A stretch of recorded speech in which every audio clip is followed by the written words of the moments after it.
I started making quilts in 1979, I conceived of the idea of becoming a professional. And I thought, I know, I'll have a business card printed up that says Joe Cunningham, professional quilt maker. And nobody can prove that you're not a professional quilt maker. That's the great thing about it. And the next thing you know, people in town, they started hiring me to give talks. Then there were these quilt guilds forming. At the time, I could work at one of the big conferences and meet the other dozen professional quilt makers in the country.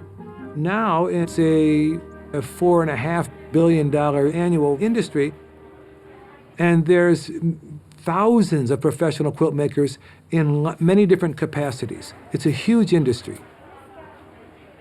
My part of the industry is that I'm a teacher, a lecturer, and a quilt maker, and occasionally I sell quilts sometimes to museums and to people. My ideas come from my whole life, from everything I've ever seen, everything I've ever read, but also old quilts. The way I made this quilt is pretty typical of a lot of my quilts, which is I had no idea. I didn't know what I was going to do.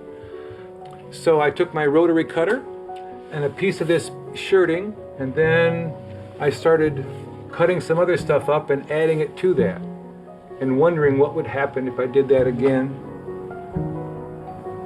Cutting up the pink and sewing it together so that the lines meet in different ways. I just patched this vague line across here, and then I realized that it was a landscape. Oh, it's a landscape. So I put my vanishing point on, I put some clouds on. Then I quilted it with clouds.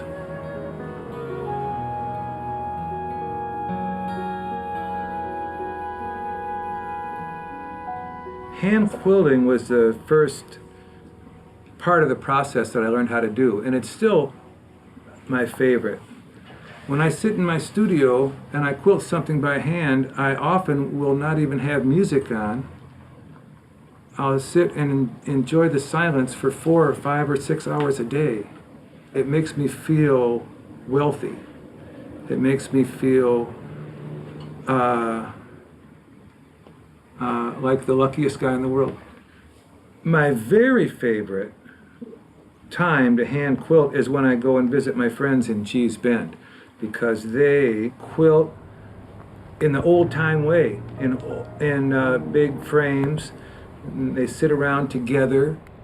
When I learned how to quilt in the late 70s, I sought that out. I went around to church groups, and I don't know what it was, but there was something about sitting around a quilt frame with a bunch of old ladies that I found extremely pleasurable and informative. And what told she said? You learned from your grandma? Annie Pettway, the best. Best teachers, the grandma? But this, sitting around the frame like this and quilting on each other's quilts is the most old-fashioned thing, right? Because all the modern quilters, they feel like nobody wants to take the time to quilt on somebody else's quilt. You know what I mean? And that's what I like best about coming here, is that it's just sitting around the frame and quilting. You enjoy it. I'm enjoying it. Oh, no, I do. It don't take patience. Quilting on your hand look better to me than quilting with the machine. See, a machine, you can do that anytime, but you have to take time and do it real well with your hand. Men in quilts are guests. It's totally a woman's world. It's very kind of women to allow us to do this. Steal away to Jesus. To me, it's like medicine. It's, you know, I suffer with arthritis, but you won't know it if I don't tell you. Because, see, I can just be quilting, and I don't have a pain in the world. I will sit there and sometimes I will sing to myself or sing out a little loud. My Lord, He's calling by the thunder, the trumpet sound within my soul. I ain't got Gee's Bend is a location in central Alabama. It's a bend in the Alabama River. It has no bridge across it, so it's very isolated. It's about 45 or so miles west of Selma. Originally, it was a plantation with slaves. After the Civil War, the slaves stayed on as sharecroppers, and it was a very poor, very isolated community where people raised their own food and made their own quilts.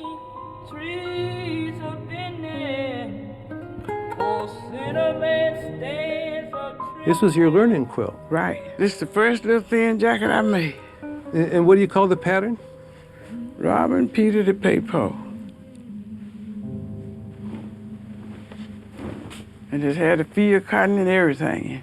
I started making quilts when I was 14 years old. I was with my mother, and she taught me how to make them. And it was fun to me. I did it all the time. I'm 82 years old yet and still doing quilts. Some of this fabric, Ely and Walker printed it for 125 years. Mm-hmm. And so you got some of that Ely and Walker in there. Well, it came from the Quilting Bee. From the Quilting Bee. Mm-hmm.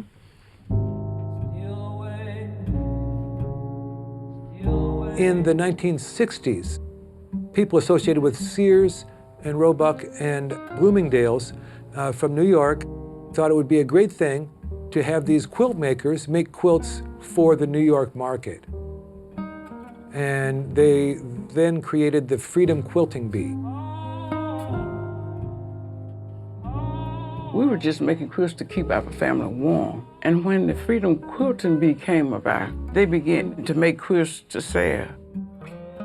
It provided jobs for women in Gee's Bend to make quilts to order. They was making pillows and, pillowcases. But, when they was doing quilts there, they had to make sure they got the stitches to exact point. Because when we were working on quilts, we always made the little small stitches and you couldn't see them.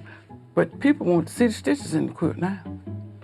They get to the quilt and can't see the stitches. They say, we need to see the stitches. This building we're in, this is the Gee's Bend Quilter Collective, where we have our quilts stored and sell from here. And I'm the manager of the collective.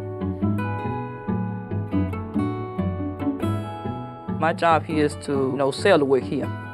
And so I try to do my best, and I try to have it looking a little decent enough for people to want to come back again. So we do have bus loads of people, do come from Birmingham, Alabama, and not just Birmingham. We done had people from Hawaii, we done had some from Australia, the United Kingdom, and they come, they say they love to get something to take back with them, and everybody love our work.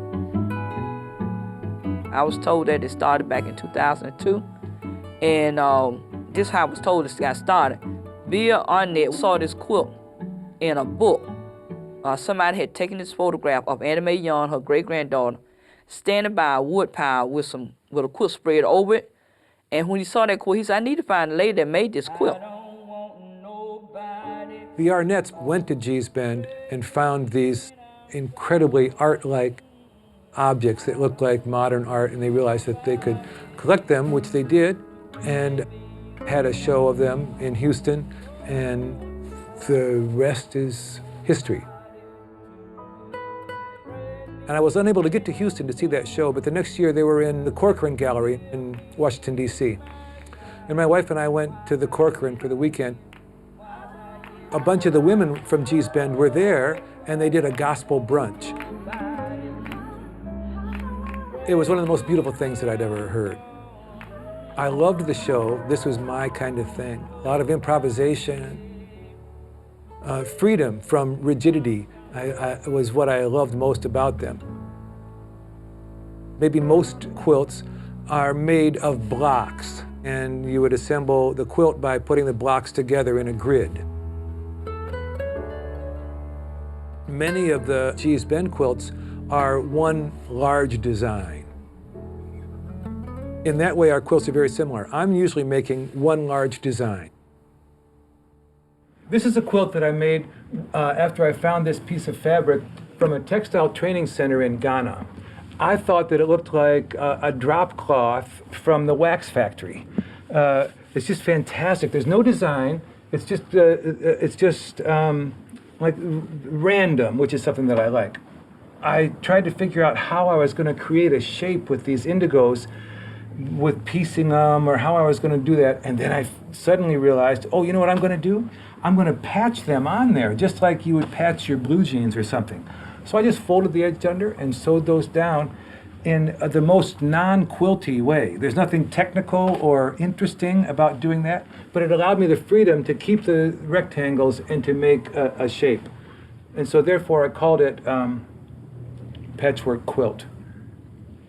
You see, because, well, for obvious reasons. The way I acquire fabric is I get as much of it by chance as possible. I'm really into chance operations. And so if somebody hands me something, then it puts parameters around what I'm going to do next. One of my favorite quilts I've made is made of suiting. I met a woman from South Dakota. Yeah, she was 93 years old. She sent me a box of her late husband's suits that she had completely disassembled and ironed all the seams flat. And so these beautiful suitings from the 30s, 40s, and 50s, I cut up then and made a quilt out of.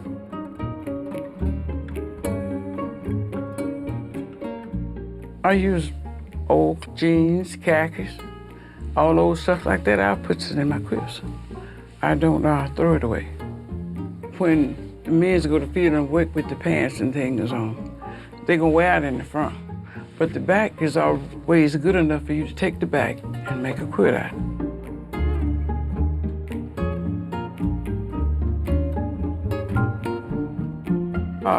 Since we've been famous, most everybody now want the old-fashioned quilts, like my mother and my grandmother and my auntie made. Fancy quilts don't sell now. Because I had a couple of fancy quilts.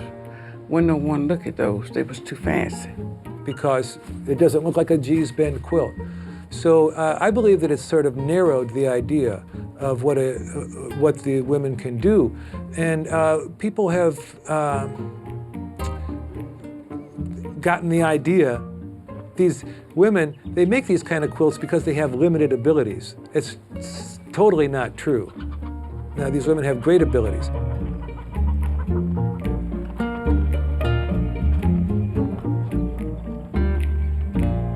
So this is an all-white quilt. I love this quilt because, you know, all-white quilts, they in today's quilt world, they are supposed to be the fanciest of the fancy. What? The fanciest of the fancy is the all-white quilt. You reserve it for your special little things. And what you did is, I just love this. Now this is like snake. Snake quilting, you call that. I quilted that by myself. All by yourself. And I always called this a fan variation. But snake, I never heard that before. I'm just thrilled to hear about it. Yeah. And you would just quilt it one direction as long as you feel like, and then Change to something else. change to something else. Now, would you mind if some guy out in San Francisco made something similar? You're welcome. All right. That's all right, Joe. I'm gonna straighten it. We'll straighten it I'm gonna out. put them all back up there. All right. I'm going to go home and brag about this now. Oh my God. You'd never believe what I did. What? I folded Lucy Mingo's quilts. Joe, you's a mess. I folded Lucy Mingo quick. Yeah. My. I'm never washing these hands again. Oh, yes.